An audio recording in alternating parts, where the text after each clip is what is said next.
I'm Zachary Harper, and this is Trace Oswald, and welcome back to another episode of Factor Cap. This is a show where we test myths and hypotheses and find out if it's fact or cat. No, we are not Mythbusters. Today's episode is all about radiation and nuclear chemistry, and if it can turn you into a Don't try this at home, it won't give you superpowers. Spoiler alert, there's a lot of cap in this episode. unless you consider cancer a superpower. One Punch Man, or like 1 month man. The first myth comes to us from the land of Marvel. In the 2008 movie Iron Man, the character Tony Stark used a fusion reactor, also known as the arc reactor, to power his superhero suits. First of all, it's impossible to make a fusion reactor so small that it can fit inside your chest. Secondly, fusion is super duper really hot. Like imagine putting the sun into your chest.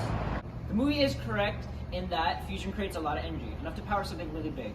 Unfortunately, we cannot test this as it is impossible to create an arc reactor so small and to handle something so hot. Overall, Tony and his arc reactor are complete cap. Congratulations, Ethan, you get to live. Yes, I was gonna die. The second myth we bring you today was also invented by Marvel, and it is the myth that gamma rays will turn you into the Hulk. Now, this one is actually pretty interesting, as it borders on the line of cap and fact.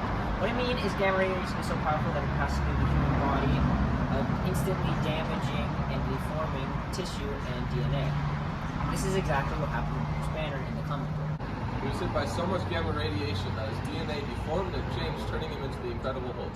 But this is where it becomes complete cap, as a dose of gamma rays he received will kill him instantly. Now to test this, we have my lovely assistant Luis, who we will expose to the large amount of gamma rays. Let's see, gamma rays.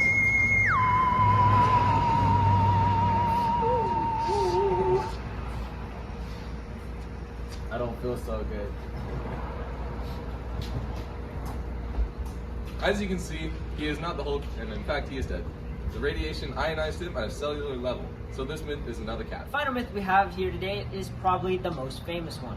Good old Peter Parker and his run-in with a radioactive spider. Now, according to a story, Peter gets bitten and turns into the Amazing Spider-Man. This isn't a comic book, so let's see what actually happens when you get bitten by a radioactive spider.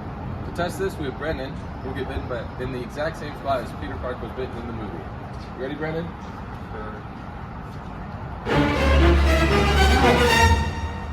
I'm fine. Nothing happened. Well, nothing, and that's exactly what would happen. Radiation isn't contagious, so you probably wouldn't feel any symptoms of radiation sickness, even if you were bitten by a radioactive spider. You'd probably just feel the normal effects of a spider bite. Unfortunately, that was a Black Widow. Now that we have lost 2 subjects and broken 3 myths, it's time we conclude this week's episode. As you can see, movies aren't real. Don't think things you see in them as fact, because it could really hurt you. Well said. I have been Zachary Harper, and this has been Trace Oswald. Thank you for watching Factor Cap. Next week, we test out Star Wars myths.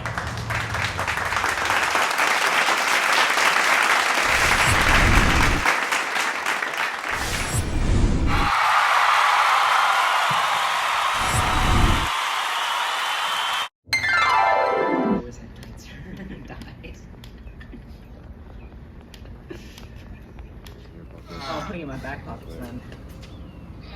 As it is impossible to create an arc reactor so small. Now, The first myth comes to us from the land of Marvel. hello, I'm Zachary Harper, and this is Trace Oswald. Welcome back to another